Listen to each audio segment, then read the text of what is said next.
Kay magandang hapon sa ating lahat. Miyerkules, 3:00 ng hapon naman.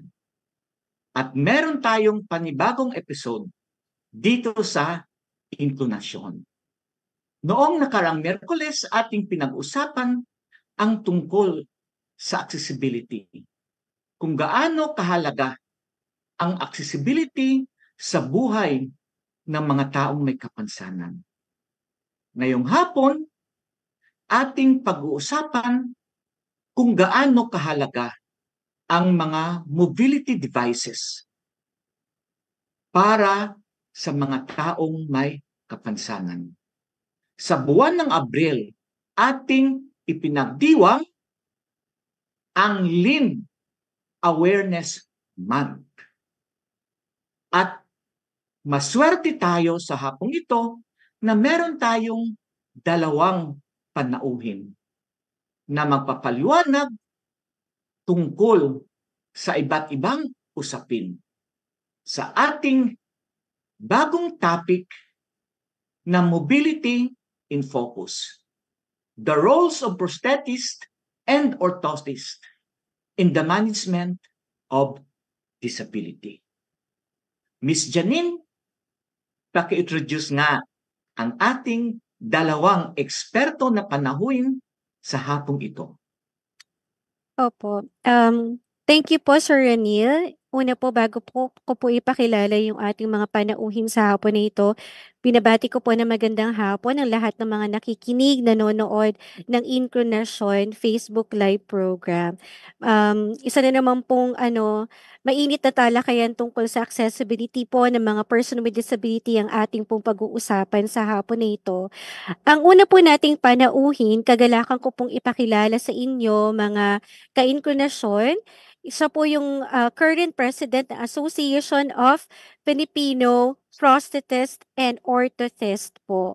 And she's also a full-time instructor ng Philippine School of Prosthetics and Orthotics and under the College of Allied Rehabilitation Sciences in University of the East, Ramon Magsaysay, Manila Memorial Medical Center. She also got her degree in nursing in Manila Medical Central University.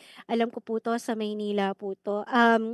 And got her license degree as well in nursing, and also got her degree in certified prosthetics and orthotics in Serencon School of Prosthetics and Orthotics.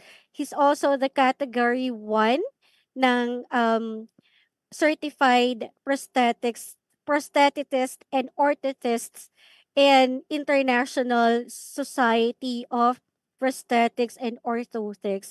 She's also a certified basic and intermediate wheelchair clinician assessor, clinical assessor, and she's also very active in advocacy, also helping those people with orthopedic disability. She worked as a PO clinician. So yung PO po is an acronym for prosthetics and orthotics po na terms for our viewers po and listeners.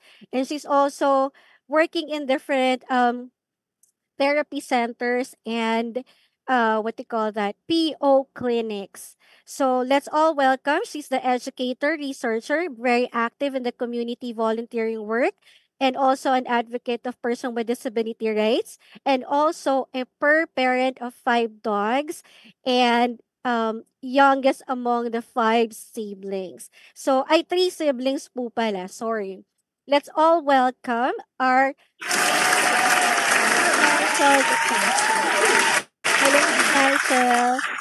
Hello, Ma'am Janine, Sir Ranil, magandang hapon po. And to the followers magandang hapon, Yes, no? to the listeners of Miss Janine, no? Parang nabubulol tayo no Yeah. mag-pronounce kasi parang bagong terminology, no? Yung ating mga pino-pronounce. Anyway, no, mga ka-inclinasyon, no?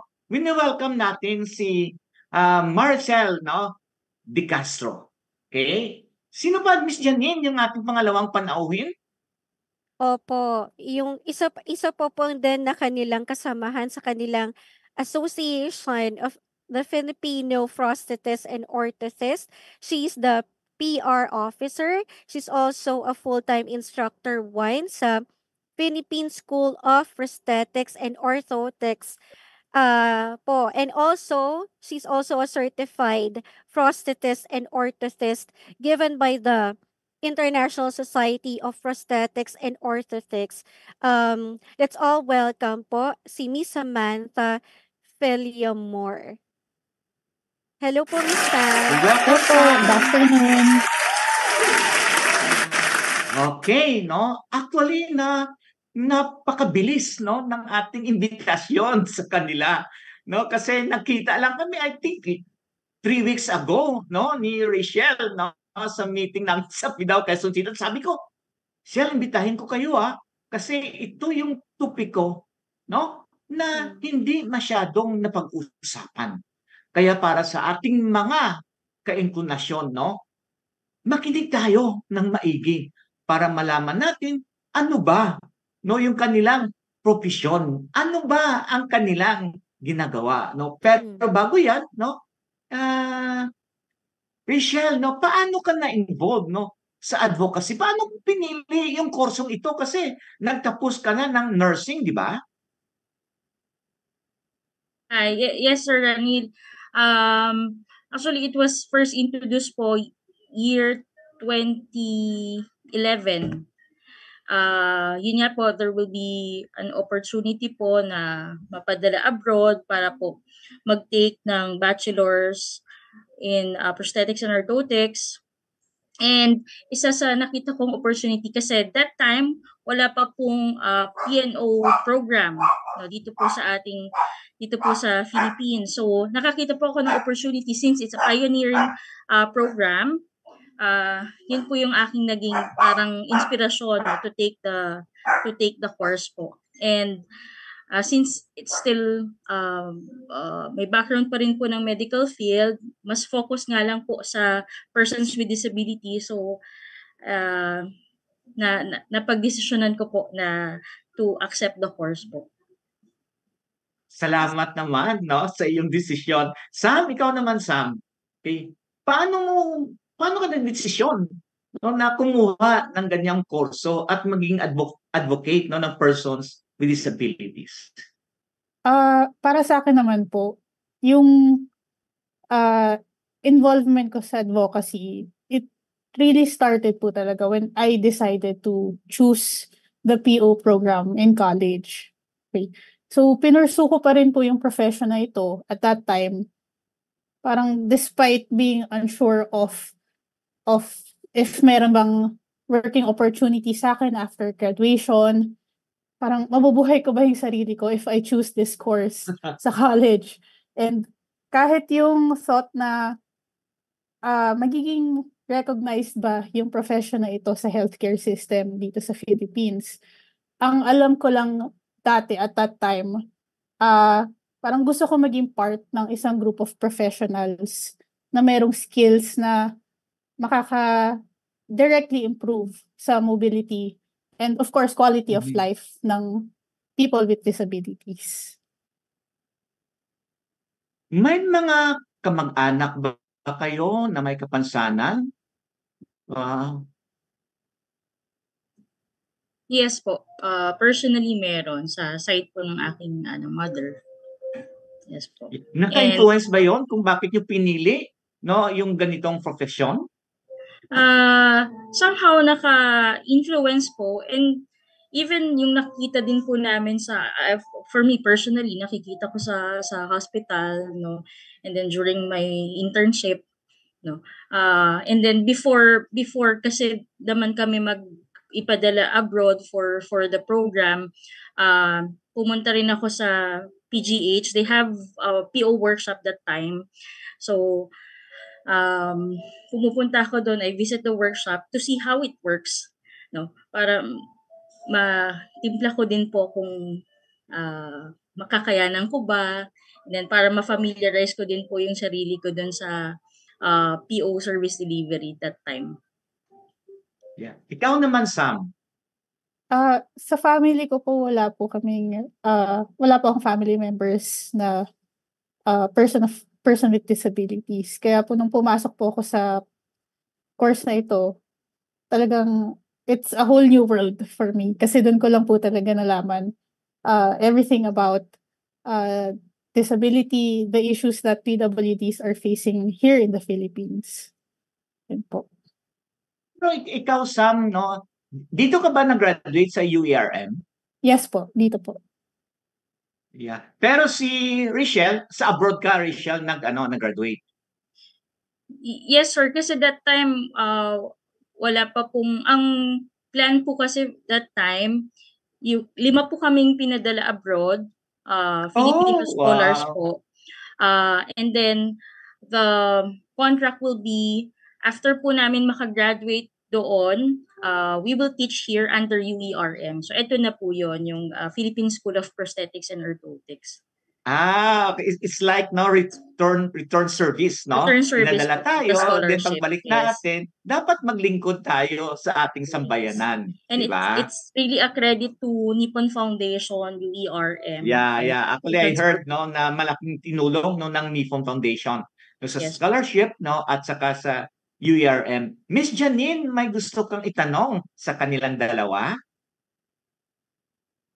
Opo, kasi yun nga, gaya nga po ng sinabi niya Sir Reniel at saka ng mga panauhin natin, very new sa health care system yung prosthetics and orthotics na care. So sa inyo po, as far as you know, ilan na po yung nakagraduates or nagkaroon ng certification as prosthetist and orthotist sa Pilipinas? Okay. Yes. So, yes, Ma'am Janine. For the number po, yung galing po sa Silintorn, which is in Bangkok, Thailand, 5 po kami noon. So, nakabalik po kami dito. And then, we were certified by ISPO. And then, dito naman po sa ating mga local graduates, roughly we have 85 graduates na po under the Philippine School of Prosthetics and Orthotics. And yun, naka-deploy na po sila sa iba't ibang lugar dito sa Philippines. No? Some are practicing as piano clinician, entrepreneur, working in academe. Ganun po yung mga scope ng trabaho po ng ating mga graduates. Ano po yung mga challenges na naranasan niyo po taking this kind of new science course po? Miss Marichelle or si Miss Sam po. Go ahead, Sam. Sige, akong Okay. susunod.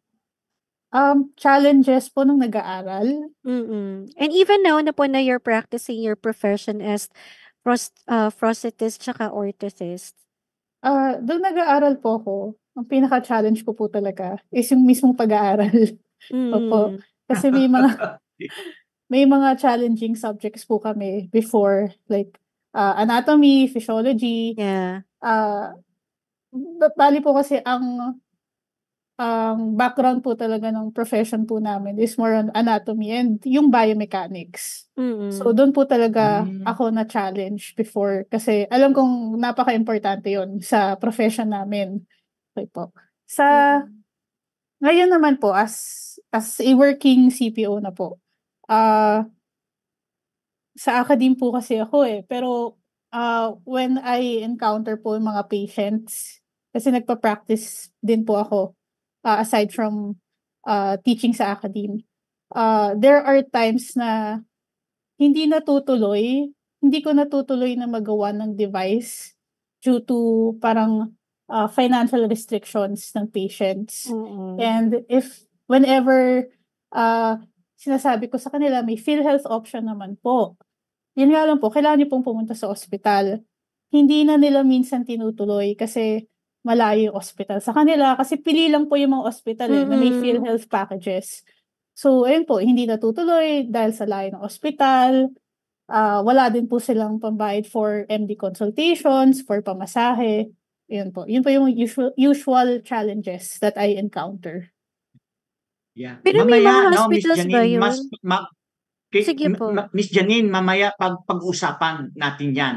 no? Oo, sige nga. Nung actually nung executive director ako ng Autism Society Philippines, no, palagi kong ini-invite yung mga physical therapist, occupational therapist, speech therapist, no, at medyo alam ko, no, kung gaano kahirap, no, ang kurso na kanilang kinukuha. Kayong dalawa ba, no, gaano kahirap, no, ang mag-graduate, no, na isang PO, no? Ano ba yung mga pinag-aralan ninyo diyan? Sinabi kanina ni Sam, no? Dati kasi may mga kaklase din ako, no, ng mga BS Bio, no? Narinig ko lang yung ano, yung sinasabi nila, no, ang anatomy. Ako naman ay political science ako eh. So, hindi ko yan talaga concern. Pero pag may mga sciences ako, usually mababa talaga yung ano, yung grade ko diyan, no? Kayo, no? Gaano ba kahirap, no? Yung pag-aaral ninyo? Ano ba yung mga pinag-aralan ninyo diyan sa kursong ito? Ilang taon ba yung bubunuin ninyo para makagraduate? Para maintindihan, no? Maintindihan ng ating tagapakinig. Kasi kung minsan, may mga nagpapanggap lang, no? Na gumagawa ng ganito, ng ganyan, pero hindi naman silang accredited or professional at talagang nag-aral, no? Sa profession na to. Sige nga, gusto namin marinig kayong dalawa. Okay, Sir Ranid. So, ang Bachelor of Science in Prosthetics and Orthotics po, katulad ng physical therapy course, it's a 4-year program po. And then, katulad po ng ibang kurso ng allied health courses, in first 1-2 years, there will be general education subjects din po. So, yung typical na under CHED programs and subjects. And then, pagdating po usually nila ng third year, fourth year, doon na po papasok yung mga prosthetic and orthotic major subjects, no? And idadagdag ko lang nga po dun sa sinabi ni Sam kanina, I think one of the unique challenge of the program is it is really physically demanding. Kasi yung pag-fabricate po ng isang prosthesis, so let's say isa pong below knee prosthesis or above knee prosthesis, kakailanganin po ng inyong physical strength. No? Kasi you have to work on a mold, usually lalo na kung mas malaking molde, let's say spinal orthosis, so you are working on the mold ng isang katawan. So, isa pong role ng isang PO student to rectify or imo-modify po nila yung cast, so they really have to carry it, no? And then they have to carry it, let's say, ililipat nila sa oven room. We are also working with other machinery such as ovens, routers. So kaya yung iba, minsan yung ibang students namin nagugulat, no? So kaya during the orientation of the program, we really tour them around para makita nila yung mga machines at saka mga power handy tools na i-expect nila during the PO major. So yun po. So work with the oven. And then after po nun, let's say yung last year po nila, it will be an internship katulad po ng ibang kurso, no? So they will have an actual encounters or patient handling po. And then as much as possible, dapat ma-experience nila yung iba't ibang klase ng prosthetic and orthotic devices delivery. And then after po nilang makatapos, katulad ng naman po ng ibang kurso, makakatapos ko lang po kung ikaw ay mag-aaral mabuti. So, doon na po yung time nila to be qualified na mag-take po ng certification exam. So, importante po yung certification exam for you to practice po. And right now, ang certification body po natin, we have International Society in Prosthetics and Orthotics Philippines, regional counterpart po sila ng International Society na headquarter po. So, sila po yung nagkakandak ng exam for our graduates to become a certified prosthetist and orthotist po, Sir Ranil. Wow. Sam, may idagdag ka, Sam? Kung gaano kahirap yung mga kuha ng kursong ito? One challenge din po pala nung nag-aaral ako is na-expose po kami ng maaga sa patient handling. So, by the time na okay. second year college na po kami, meron po kaming model patient. So, nagka-experience na po agad kami kung paano makipag-usap sa pasyente, paano ba gawin ang tamang proseso sa pasyente. So, challenging kasi actual patient po talaga siya eh. Hindi lang po siya yung person without Yung disability practice. na hindi actual patient po talaga siya. So, ayun, na-expose po agad kami sa mga different cases early on sa Yeah. college. Actually, napakahalaga yun, no? Opo. Especially sa persons with disabilities, no? Mhm. Yung the way, no, we communicate, no, na magkaroon tayo ng empathy, no, sa ating mga service users, no? Kasi yung feeling na may ganito ka na nakalagayan, no?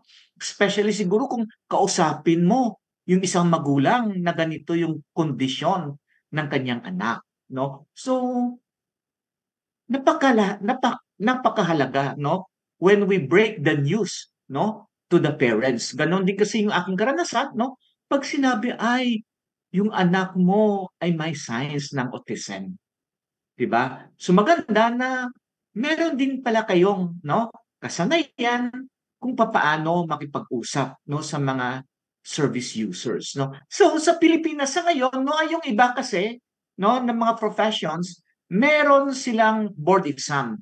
So sa ngayon, ang yung kurso ninyo, meron na ba or yung sinabi kanina ni Rachel na accreditation muna?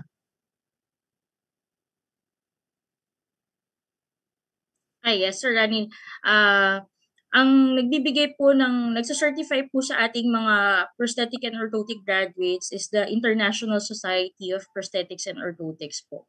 So, they will receive a certification number, no? And then, for them to practice the profession po. Yun po right now. Kasi right now, we don't have PRC po katulad ng ibang kurso.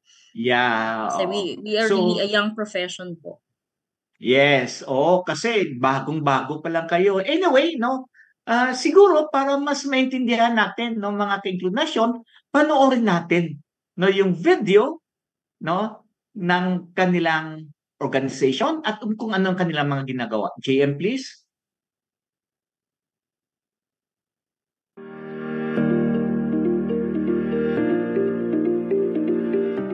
Ang prosthetist ay isang profesional na nangangalaga sa mga individual na nangangailangan ng artipisyal na parte ng katawan, tulad ng paa, kamay, braso at hita.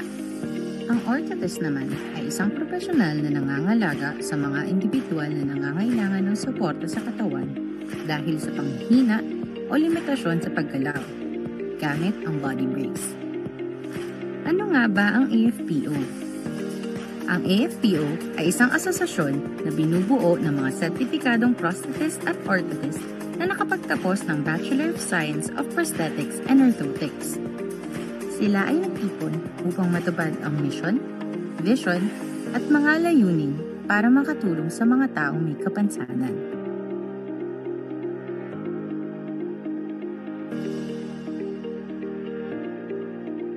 The AFPO mission is to guide a quality prosthetics and orthotics care in the country by promoting a standard PO care based on evidence-based approach practice, facilitating a lifelong learning activities and trainings for Filipino prosthetists and orthotists, directing the stakeholders to access quality PO services, advocating harmonious relationship among the medical members and other allied health professionals, regulating the professions in adherence to ethical practice.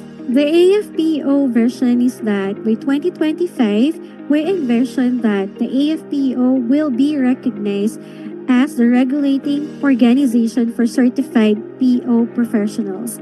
We envision a Philippines where there are available recognized recognized and respected PO professionals anywhere in the country to provide quality prosthetics and orthotics care. Kaunting kaalaman upang malaman kung lehitimo ang prosthetist o orthotist. Kung ikaw ay naghahanap ng prosthetist o orthotist, ugaliin humingi ng AFPO Membership ID. Suriin mabuti ang impormasyon sa AFPO Membership ID tulad ng pangalan, membership registration, at validity. Dapat, ito ay may QR code na magagamit upang makumpirma kung lehitimong sertipikadong prosthetist at orthotist ang kausap ninyo. I-scan ang QR code ng AFPO Membership ID. Ikaw ay mariredirekta sa aming website, www.afpoph.org. Tingnan kung ang pangalan ng prosthetist at orthotist sa ID ay parehas at kasama sa listahan ng mga aktibong miyembro ng AFPO. Kapag ito ay kumpirmado, ang iyong napining prosthetist at orthotist ay lehitimo. Para sa karagdagang impormasyon at katanungan, maaari niyo kaming puntahan sa aming website, Facebook page, o email address.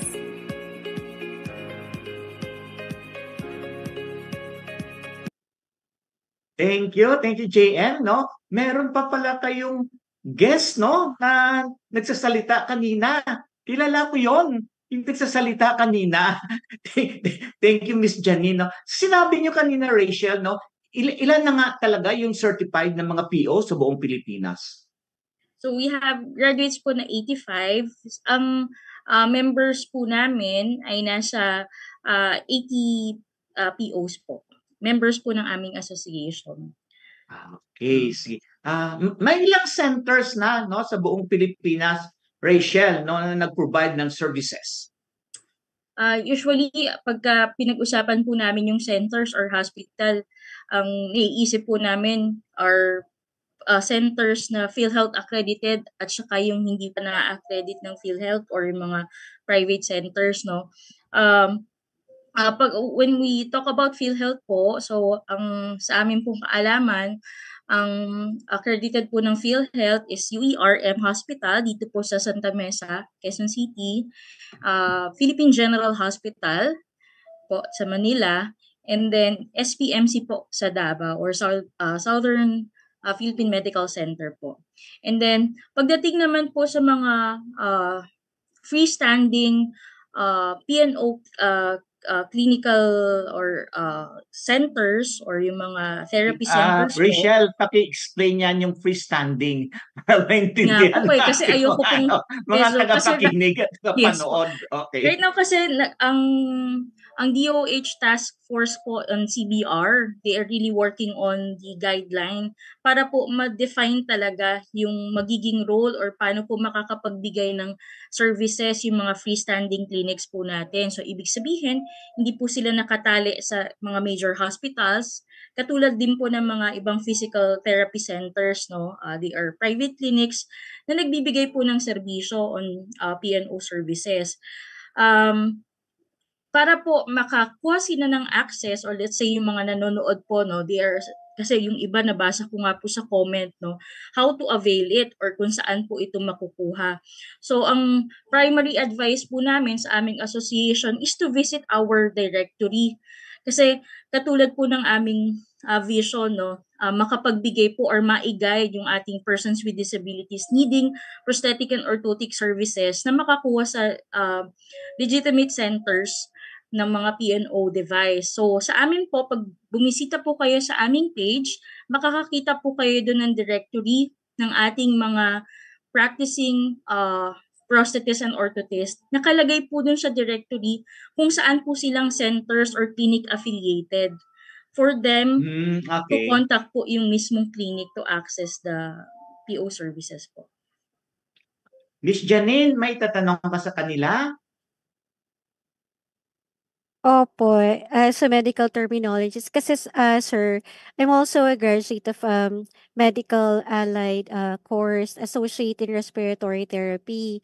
So, could you please explain po yung medical terminologies? What is the difference between or prosthetics and orthotics, and what are also the difference between being prosthetist and orthotist po?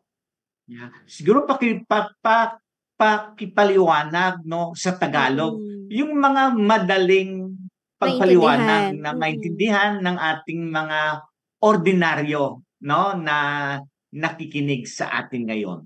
Opo. Sige po. Ako ang mag-e-explain about prosthetics po and Sam will explain about orthotics. So katulad po ng Okay. pinakitang video kanina, Mhm. in-explain po doon ano po ba yung prosthesis or mga prosthetic devices na binibigay ng mga prosthetists. Ito po yung mga artificial na either kamay or paa. So let's say kayo po ay naputulan ng paa or kamay, bibigyan po kayo ng prosthetic device or yung mga artificial limbs, minsan na tinatawag in layman term. And then, uh, uh, kung kayo naman po ay may panghina ng kamay, i-explain po sa inyo ni Sam yun or panghina ng paa. Yun naman po kasi yung orthotics. Go ahead, Sam. Okay. Okay. Sige nga. Pakinggan nga natin, Sam. So, Okay. bale po, sige, unahin ko po muna yung orthotist. Okay po, orthotist, prosthetist. Bale, kapag yung word ay may IST sa Oo, dulo, person. opo, sila po yung mga tao. Sila po yung mga professionals Okay. na Okay. gumagawa ng prosthetics and Mm. orthotics. Okay po. Okay, Ang okay. orthotics po naman, kapag yung dulo ay ICS naman po, ito po ay brace na nilalagay sa parte ng katawan na may kahinaan o kailangan ng suporta. Okay. So, bali Mm. po, yung mga binibigyan ng mga orthotics o ng mga brace, kumpleto po yung parte ng katawan nila. Ibig sabihin, hindi po sila Okay, naputulan. Naputulan. Opo. So, may Okay. panghihina na kailangan ng additional na suporta. Mm. Doon po namin sila bibigyan ng brace para masuportahan po sila. Pero curious po ako, Miss Sam, Miss Marichel, kasi based on my understanding, usually yung mga materials na ginagamit for that kind of therapy or rehab is imported. Meron ba dito sa Pilipinas na nagma-manufacture talaga niyan ng artificial leg, artificial arms, and then artificial braces? Kasi Sir Reniel, baka naiisip ng mga person with disability natin na may pangangailangan sa ganyang klase ng ng mga assistive device, very expensive. So, Yes, actually yan locally parati made yung ba tanong, siya? no? Hindi na kami pupunta doon kasi hindi naman namin afford. Kaya Kanina, 'di nga. ba, yan yung isa sa mga pinaliwanag ni Sam, no? Na isa sa mga challenges. Sige nga, pagpaliwanagan ninyong dalawa. Sige po, Ma'am Marichel. Kayo po muna. Okay. So, pagdating naman po sa access or yung katulad nga yung isang barrier na raise kanina, no, yung presyo, no. Ang isa pong way to avail it is to go through PhilHealth po. So, meron na po tayong tinatawag na ZMorph package wherein you can avail prosthetic and orthotic devices. Yung tanong niyo pa po na yung po bang mga materyales are imported or not, yung iba pong parts ng prosthetic and orthotic devices are really imported po. And right now, yun po yung sinasagot ng ating, meron na po kasi tayong NICER or Research for PNO na supported ng DOST. So, yung pong grupo nila, ang layunin po nila is to come up with a locally available materials po sana to fill that gap or to address that challenge po in prosthetic and orthotic profession to provide locally developed materials po and components for PNO. Kasi And 'di ba, Miss Marichel, sorry to cut you off. Kasi kung halimbawa it's imported or it's, hindi siya locally made, siyempre yung mga sizes niyan, it will vary, 'di ba? So, paano niyo po yun mine-measure kung halimbawa yung mga materials coming from abroad, like for example, United States, iba naman yung sizes nila, 'di ba? So, customized po ba yun if you're going to get the materials outside the country? Yes po. So, to fabricate po, usually, meron kasi tayong tinatawag na prefabricated devices at saka mga customized devices po. Usually, yung mga prefabricated devices, very common po yan to orthosis o yung mga body brace po. Kasi, katulad na lang, just to give you one example po, no, meron kasi tayong mga prefabricated na spinal orthosis na usually binibigay sa mga less complex na conditions. So, the typical measurements na kailangan po such as diameter, circumference ng katawan, i-modify po yun dun sa prefabricated devices. So, pag sinabi naman pong customized orthosis, no, yun po ay kinakailangan kunin directly yung mold ng either katawan or kamay po nung isang nangangailangan ng device na yon. Tapos, it's really customized po, individualized po yung measurements nun. And then usually, for prosthesis naman po, it's really customized, ma'am. Kasi, let's say, ang si person A na merong ganitong residual limb or putol po ng paa versus si person B na ganito yung putol niya, hindi po siya universal na mag-fit sa tao po. So, it's really customized po for prosthesis, ma'am. Tsaka di ba Di yung ba, height pag lumalaki na, no, yung isang tao, yung isang bata, dapat, no, mataas titingnan ulit, mini-measure para mas magiging customized, no, yung device na ibibigay sa kanila, di ba? Parang ganun yon. Yes, Sir Ranil. Kaya nga, very thankful kami nung na-revise ang PhilHealth, Sir Ranil. Kasi ang PhilHealth before, yung tinatawag lang na Z package, yung hindi pa siya expanded, that time, once in a lifetime lang kasi yung below knee prosthesis. So, katulad na nga lang ng mga growing children, no? Kailangan po talaga nating sundan yung paglaki nila. So, kaya it was really a blessing to have yung pong CWD package, no, Children with Disability package ng PhilHealth, no, mas nabibigyan po sila ng opportunity to avail more devices po to accommodate the growth. Rachel, no, para sa ating mga tagapakinig, no, paano makapag-avail, no, ng package ng Z-Morph, no, kasama na yung expanded Z-Morph? Ano ba yung proseso? No, baka may nag-aabang, no, na kailangan na nila pero hindi lang nila alam kung paano no mag-access o mag-avail ng ganong serbisyo. Okay. Sige, Ma'am Sam. Sige po. Explain ko lang po ng mabilisan about yung mga PhilHealth packages. So, may 3 PhilHealth packages po tayo. Una po, ito po yung pinakaunang nagawa na package. Ito po yung Z-Morph package. So, ang sa Z-Morph package po, ang kasama lang po doon ay artificial leg or prosthesis for below-the-knee amputations. Bali, yung putol po sa pasyente ay nasa ilalim ng tuhod. So, yun po yung first Z-Morph package. Ang expanded Z-Morph package naman po, doon po yun po yung mga prosthesis as well as orthosis para sa different parts ng katawan. So, nakapasok na po doon yung prosthesis para sa above the knee, prosthesis para sa mga naputulan ng kamay, nandun na din po yung mga braces or orthosis, katulad sa na different levels po. Depende sa kung anong parte ng katawan yung naapektuhan. Nandun din po yung for the spinal orthosis. Ngayon po, yung Z-Morph and expanded Z-Morph para sa patients 18 years old and above lang po siya. So, yung last package po, ito po yung bago, yung kaka-approve lang po, CWD package. Prosthetics and orthotics package po siya. For children naman po siya. Okay po. So, magkahiwalay po yung PO, yung prosthetics, orthotics services for adults and for children. Okay po. Ngayon, ang process naman po para maka-avail ng PhilHealth benefit or ng PhilHealth package na sinabi ko po yung 3 PhilHealth packages po, kailangan po muna nila pumunta sa isang PhilHealth accredited hospital.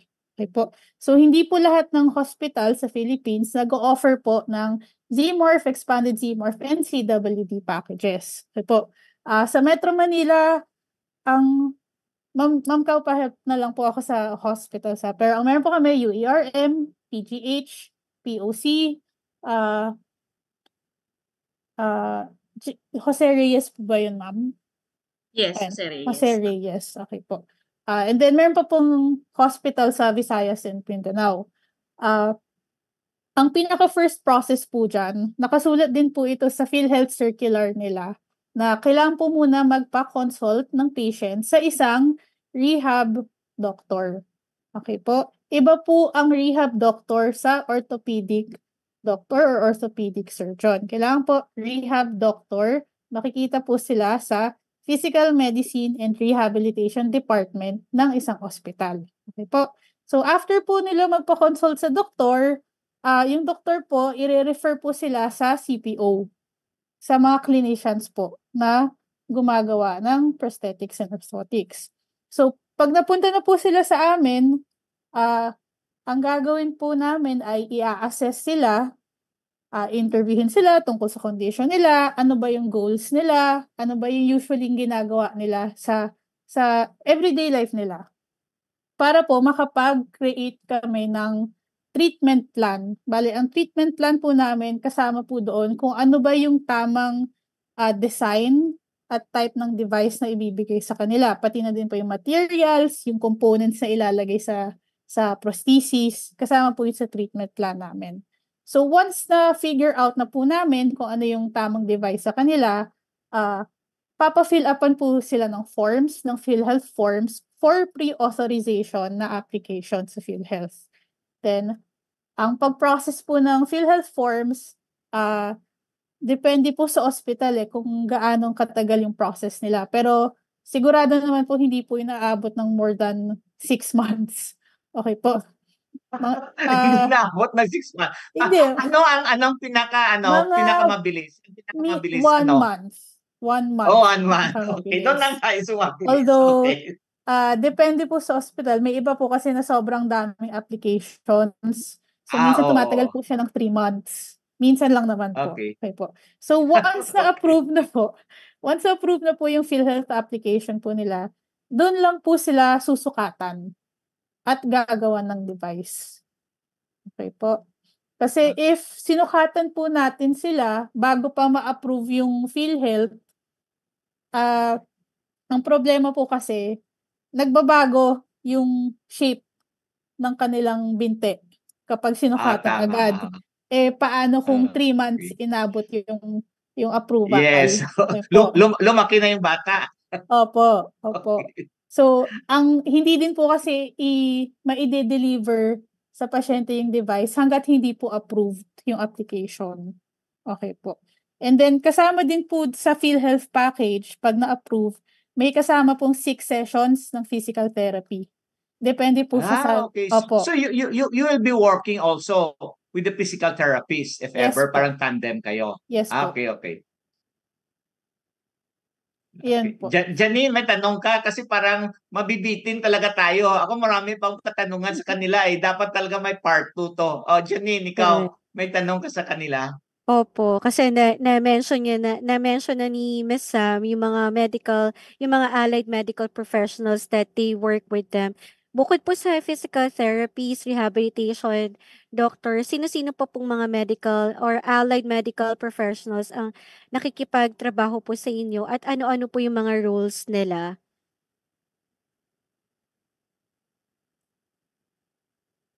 Okay.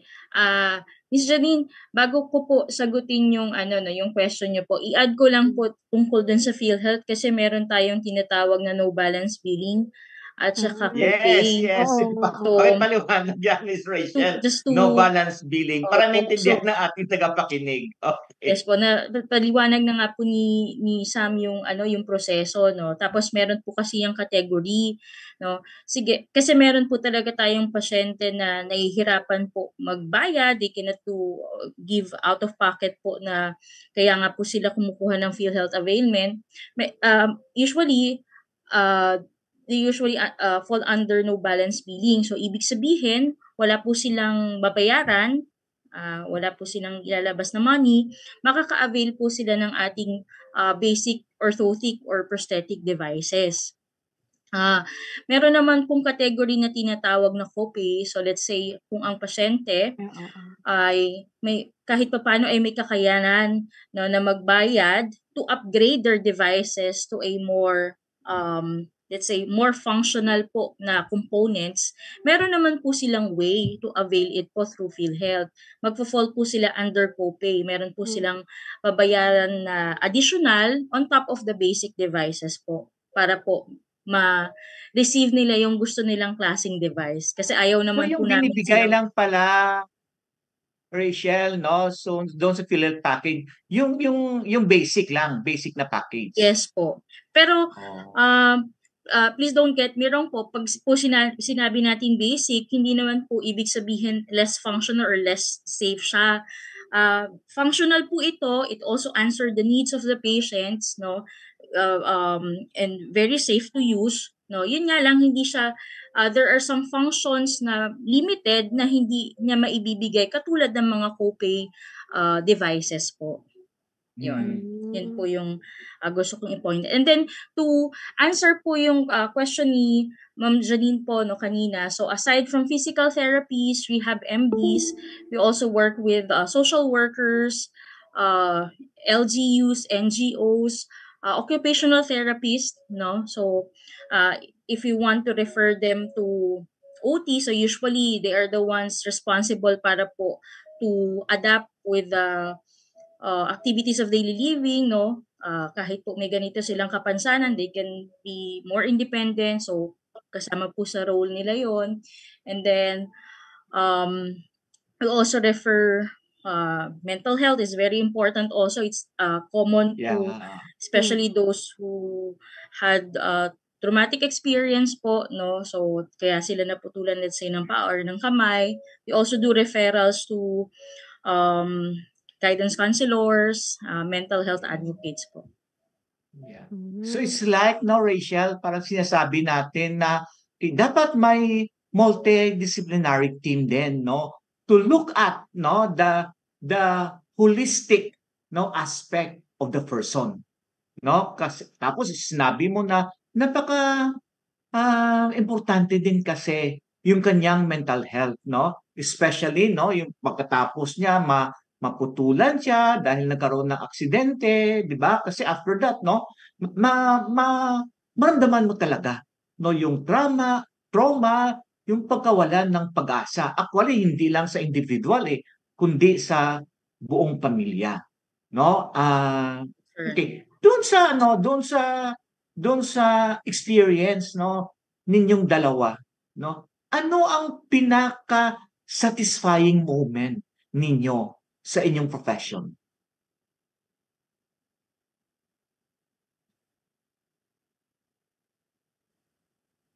You want to go first, Sam? Sige, ako muna. Sige Okay, po. sige. Most satisfying kasi medyo, very, mas pronounced po kasi ang change pagka prosthetic devices.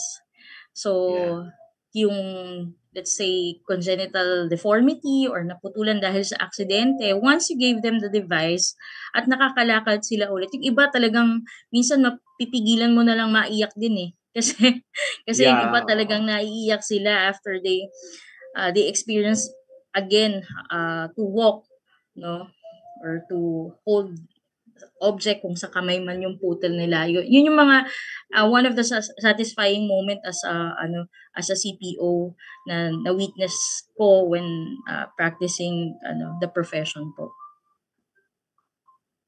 Sam, ikaw Sam?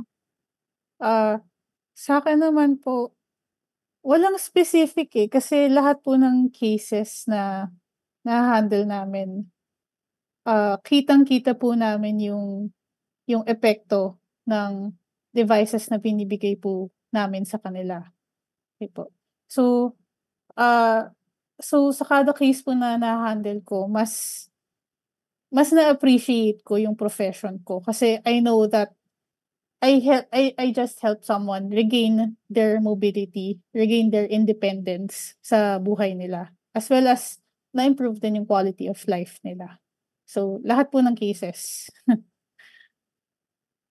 Okay. So sa inyong mga misyon, no, 'di ba sabi niyo mga activity niyo, isa sa mga activities ninyo ay pumunta kayo sa mga probinsya to do missions, no? Sino yung mga ka-partner ninyo when you do your missions as an organization?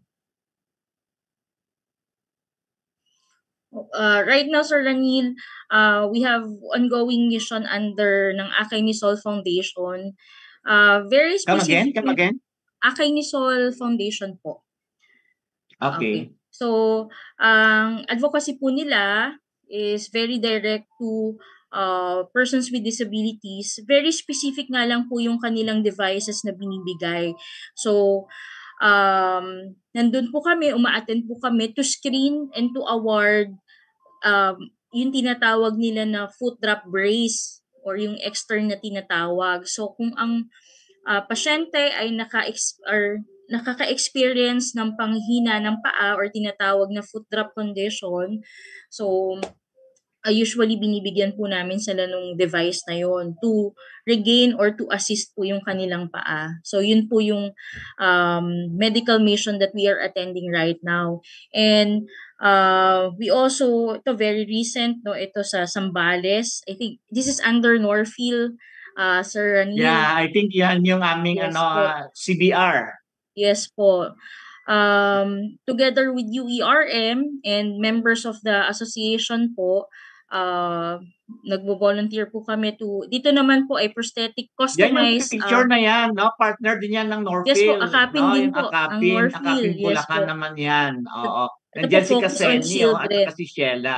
Yes po. Focus on children with disabilities po. And that mission po was provision ng orthotic devices. And another partner,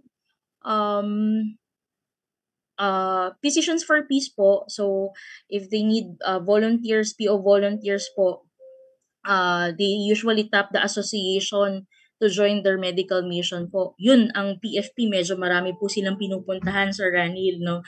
So, iba't ibang part ng Philippines. So, sumasama po ko. This picture is in CRMC po, Cotabato. So, led po by PFP, and the previous picture po was in Zamboanga.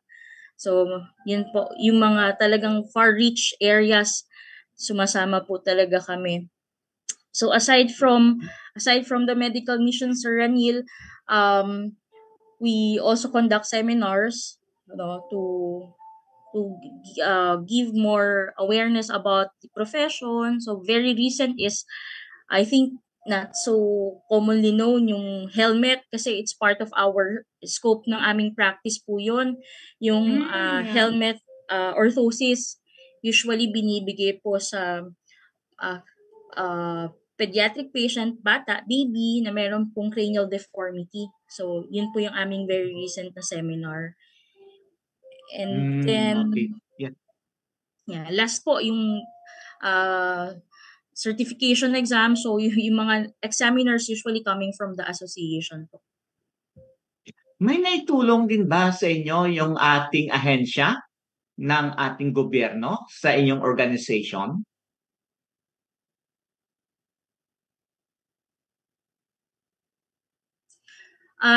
Yes, Sir Ranil, kasi we also work hand in hand sa ating mga local government units. No, very recent nga po, sir, yung sa Quezon City PDAO Department. No, nakikipagtulungan tayo sa kanila. And other LGU San Juan, no, yun. And then yung iba naman po, minsan, nakalimutan ko pong banggitin ang Rotary Clubs, may mga partners silang LGUs, no, on P&O device provision, ikipag-partner din po tayo. And then of course, yun nga, yung paulit-ulit po naming sinasabi is the PhilHealth package for P&O services. Yun po yung isa sa pinakamagandang contribution po ng government on our practice. Yeah. Siguro sa susunod natin, no, na episode, talagang pag-usapan natin ng masusi, no, yung mga different PhilHealth packages, no, kasi parang wala na tayo, kulang talaga tayo sa oras, so dapat talaga may part 2 ito. Miss Janine, may gusto ka pang itanong sa kanila?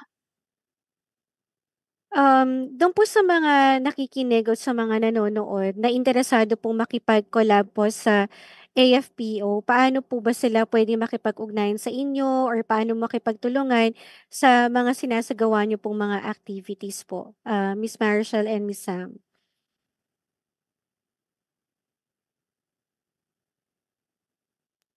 Go ahead. Opo. They If interested po sila makipag-partner po sa amin, they can always message our association email po. Okay? And then, of course, there will be meetings po sa kung ano po yung gustong mangyari with the partnership. Then gagawa po tayo ng memorandum of understanding. Yun po. To add lang po So, for yes, po. yes. Add ko lang po, usually for immediate response, mas nakikita po namin yung messages nila sa Facebook Messenger po through our Facebook Messenger. page. So, bisitahin lang po nila yung AFPO or Association of Filipino Prosthetists and Orthotists Facebook page. Ito po yung nakikita nyo po sa screen. And then, you can click the message box there para po if ever meron po kayong katanungan related to availment, related to kailangan nyo pong ng appropriate na prosthetic and orthotic device, always welcome po kayo to ask our page about it. And kung tungkol naman po saan sila makakakuha or makaka-avail or makaka-access, usually sa messenger po namin meron po dun auto-reply or default answer.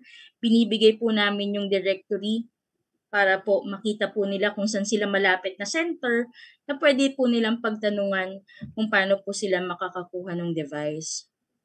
Yan. And then, if ever for collaboration, through email lang po, makikita nyo din po sa aming Facebook page yon. And then, some of our members or officers will message you back po or magre-reply po sa inyo regarding your queries po. Okay, siguro sa panghuli na, no? Anong inyong mensahe, no, sa ating mga taga-subaybay? No, siguro si Sam muna ang mauna, tapos si Rachel.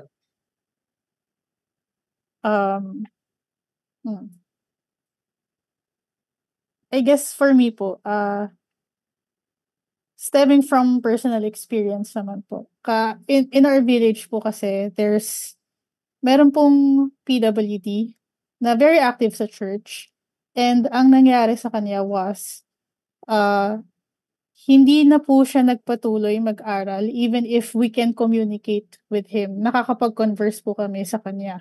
So, I guess to my message sa parents na may mga anak, na may mga children with disability, na physical disability does not always equate to learning disability. Okay po. So, hindi porket may problema sa paglalakad yung anak ninyo, hindi po automatic na sa SPED nyo sila ilalagay. Kasi you also have to consider yung learning abilities nila, yung mental abilities ng mga anak ninyo. Yan po for me. Sige, Then, so si yung Ma'am ibig Marichel. sabihin na ni Miss Sam, no, hindi ibig sabihin no kung may impairment doon sa papalakad, hindi necessarily na ilagay sila doon sa segregated setting. Yan yung ibig sabihin ng SPED, no, na sa segregated setting. Pwede naman sila ilagay, no, sa isang inclusive setting or Yes sa po. general education, no, na Yes makasama nila yung mga batang walang kapansanan. Okay, Yes. sige, Rachel, your message, please. Sa akin naman po, ang naiisip ko na message no sa inyo pong audience no, wag po silang mahihiyang magtanong. Wag po silang Yes. maging hesitant po alamin yung kailangan ng kanilang relative or kailangan nila no. So PO devices will really help you to become more independent, no, to empower you as an individual. So wala pong masama kung magtatanong tayo kung saan ba makakakuha yan, magkano ba yan, sino bang pwede naming lapitan. So yun po, I think with the help of internet, with the help of inclinasyon, talagang it's really a good avenue to spread awareness po about this profession. Kaya we are really thankful that we were invited to give a talk about our profession po, Sir Rani. Thank you, Rachel. Thank you, Sam. JM, meron ba tayong public service announcement?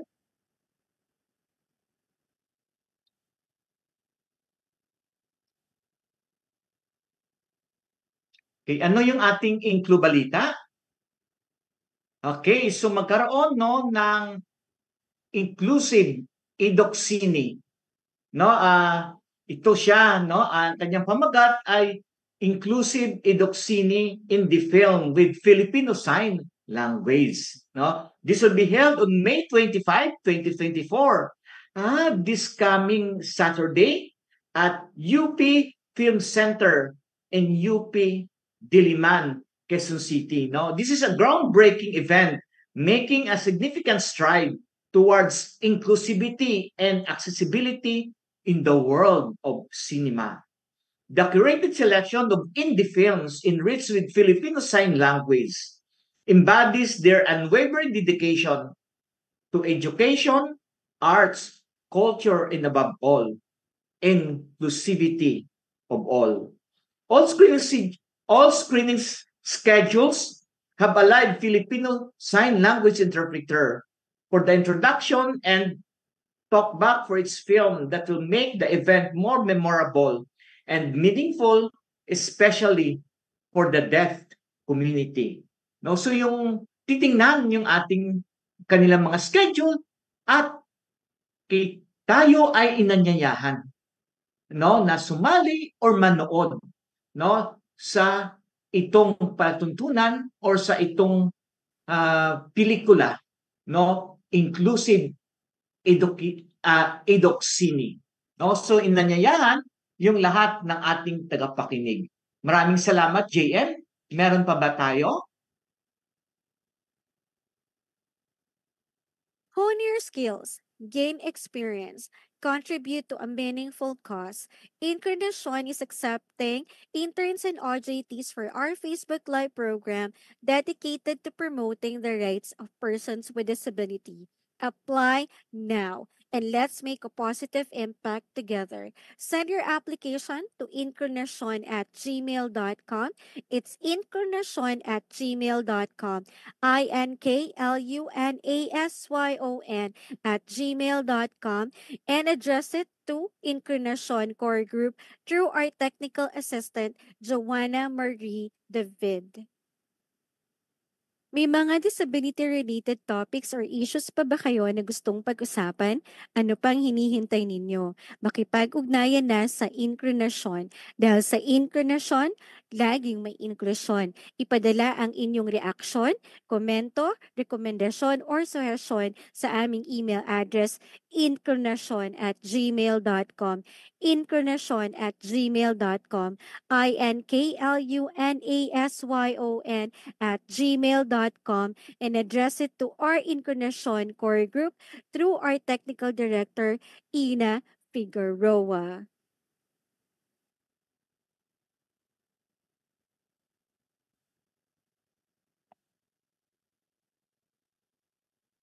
JM, yung ating mga sponsors. We would like to thank our sponsors and partners, CBM Global Disability Inclusion, Philippine Coalition United Nations Conventions on the Rights of Persons with Disabilities or PCUNCRPD, ENET Philippines, Norfield Foundation, CISO, Philippine Partnership on Children with Disabilities or PPCWD, Liliane Funds, Deaf Blind Support Philippines or DBSP, Philippine Chamber of Massage Industries for the Visually Impaired or PCMIVI, Provincial Government of Batangas, PIDAO Pangasinan, Regional Associations of Women with Disability or RAWWD Region 1, Mabini Movement, and of course, the ASEAN Enabling Master Plan 2025 Coalition. Thank you.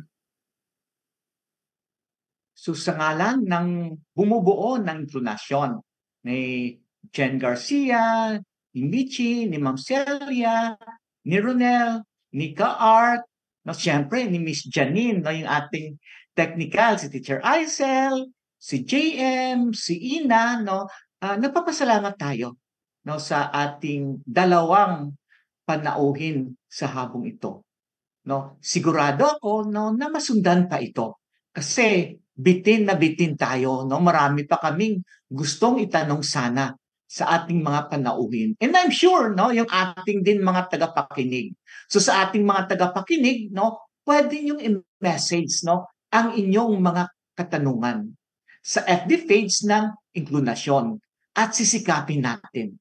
Magkaroon tayo ng part 2. No, naimbitahan sina Miss Sam at si Rachel, no? At mas marami tayong mapag-usapan at mas maipaliwanag nila.